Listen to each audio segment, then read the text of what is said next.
যেভাবে চালানো হয় হাদিকে হত্যার কিলিং মিশন, সিসিটিভি ফুটেজ ফাঁস, হিট লিস্টে ৫০ ব্যক্তি। এস আলমের টাকায় ওসমান হাদির উপর হামলা, ৪০০ কোটি টাকার মাস্টার প্ল্যান, অনুসন্ধানে বেরিয়ে আসলো চাঞ্চল্যকর তথ্য। এতক্ষণ শুনছিলেন সংবাদ শিরোনাম, এখন থাকছে বিস্তারিত।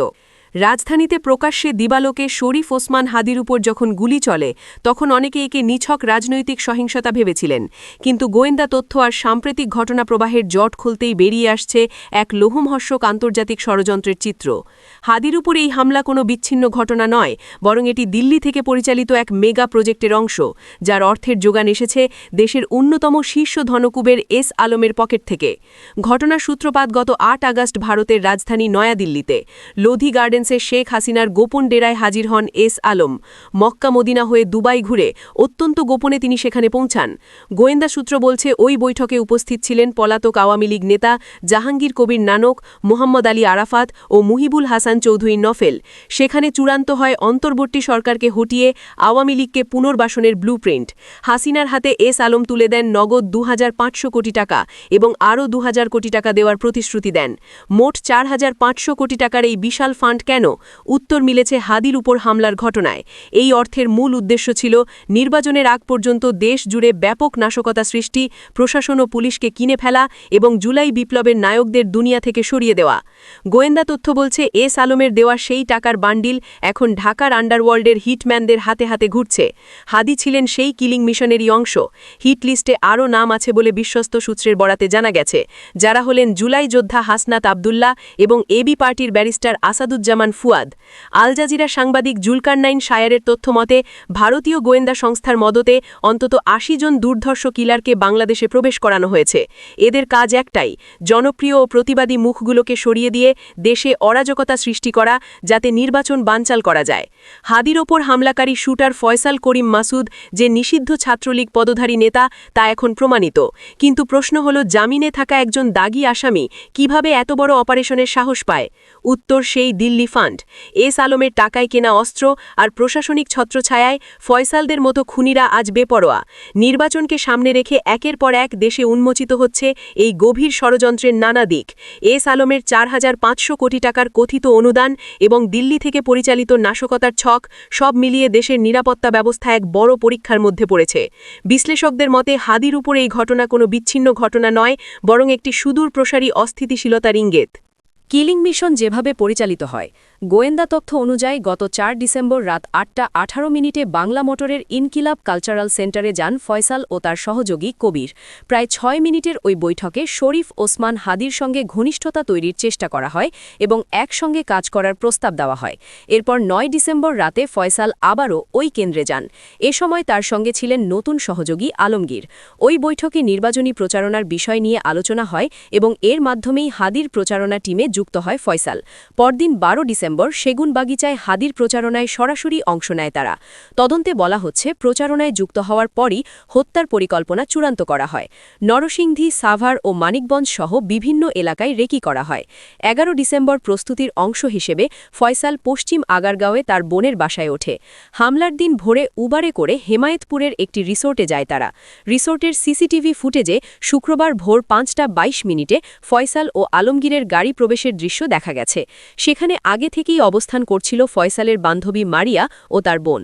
তদন্ত সংশ্লিষ্ট সূত্র জানায়, সেখানে হাদির একটি ভিডিও দেখিয়ে ফয়সাল হামলার পরিকল্পনার কথা জানায় এবং ঘটনার পর সব ধরনের যোগাযোগ বন্ধ রাখার নির্দেশ দেয়। পরে বান্ধবীকে বাড্ডায় নামিয়ে দিয়ে বেলা ১১টা ৫ মিনিটে আগারগাঁওয়ের বাসা থেকে মোটরসাইকেলে বের হয় ফয়সাল ও আলমগীর। তারা সরাসরি সেগুনবাগিচায় হাদির প্রচারণায় যোগ দেয়। দুপুর ১২টা ২২ মিনিটে হাদি মতিঝিলের উদ্দেশ্যে রওনা হলে অভিযুক্তরা পিছু নেয়। দুপুর ১২টা ৫০ মিনিটে হাদিকে বহন করা অটোরিকশা মতিঝিলের জামিয়া দার উল উলুম মসজিদের সামনে পৌঁছায়।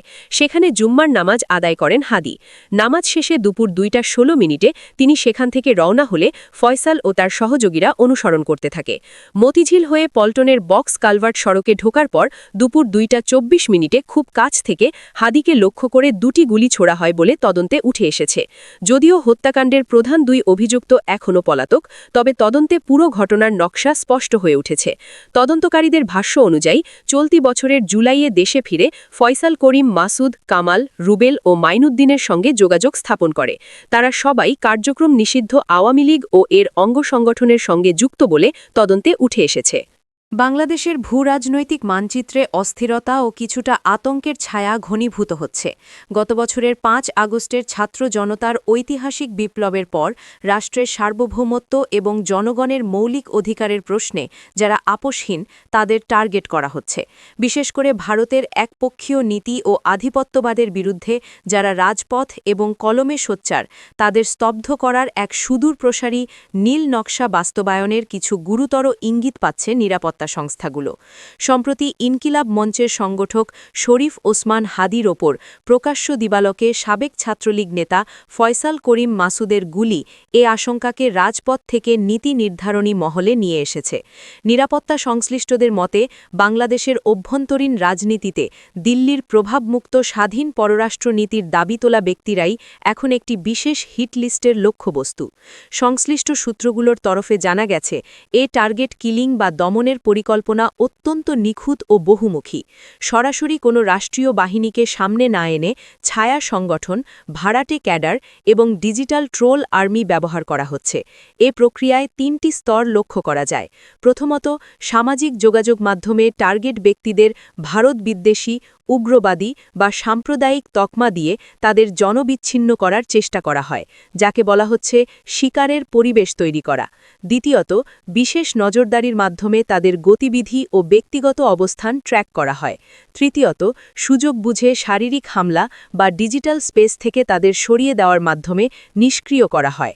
হাদির ওপর হামলার পর উচ্চ পর্যায়ের নিরাপত্তা সূত্রগুলো মনে করছে এটি কেবল ব্যক্তিগত হামলা নয়, বরং বাংলাদেশের সার্বভৌমত্বের পক্ষে কথা বলা ব্যক্তিদের মেরুদণ্ড ভেঙে দেওয়ার একটি বৈশ্বিক ও আঞ্চলিক চক্রান্তের অংশ। বিশ্লেষকদের মতে ভারতীয় আধিপত্যবাদ কেবল রাজনৈতিক নয়, এটি বর্তমানে সাংস্কৃতিক ও অর্থনৈতিক ক্ষেত্রেও শিকড় গেড়েছে। যারা তিস্তা চুক্তি, সীমান্ত হত্যা, অসম বাণিজ্য কিংবা দেশের অভ্যন্তরীণ রাজনীতিতে দিল্লির অহেতুক হস্তক্ষেপ নিয়ে তথ্য নির্ভর প্রশ্ন তোলেন, তারা সরাসরি একটি শক্তিশালী স্বার্থগোষ্ঠীর পথে বাধা হয়ে দাঁড়ান। দীর্ঘ ১.৫ দশক ধরে আওয়ামী লীগ সরকার ভারতের সঙ্গে যেসব গোপন বা অসম চুক্তি করেছিল সেগুলোর স্বরূপ যারা জনসম্মুখে উন্মোচন করছেন তারাই এখন ঘাতকদের মূল লক্ষ্যবস্তু। বিশেষ করে আবরার ফাহাদের উত্তরসূরি হিসেবে যারা তরুণ প্রজন্মকে সার্বভৌমত্বের প্রশ্নে ঐক্যবদ্ধ করছেন তাদের মধ্যে ভয় ছড়িয়ে দেওয়াই এ কিলিং মিশনের মূল উদ্দেশ্য। উদ্ভূত পরিস্থিতিতে গোয়েন্দা সংস্থাগুলো এবং ছাত্র জনতার বিপ্লবের পক্ষের শক্তিগুলো সমন্বিতভাবে একটি তালিকা তৈরি করেছে যাদের জীবনের নিরাপত্তা এখন সর্বোচ্চ ঝুঁকিতে বলে মনে করা হচ্ছে।